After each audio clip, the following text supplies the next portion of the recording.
Phosphoric acid म्हणा किंवा phosphorus म्हणजे DAP म्हणा किंवा सुपर फॉस्फेट म्हणा, जर आपल्या मातीमध्ये पडलेला असेल तर त्याचं डिकम्पोजिशन करून कोण देतं?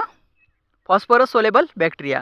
तर फॉस्फरस सोलेबल बॅक्टेरिया पण आपल्याला आपल्या मातीमध्ये टाकावा लागतो.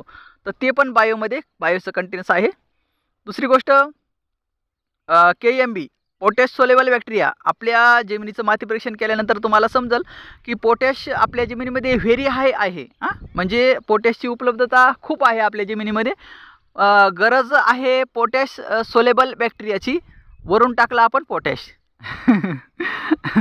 आलं लक्षात? गरज कशाची होती? पोटॅश सोलेबल बॅक्टेरियाची. म्हणजे जमिनीमध्ये जे आपलं पोटॅश अविघटित प्रमाणात पडलं आहे त्या पोटॅशची उपलब्धता करून देण्यासाठी गरज कशाची होती? पोटॅशची. पोटॅश सोलेबल बॅक्टेरियाची, सॉरी. तर आपण वरून काय टाकलं?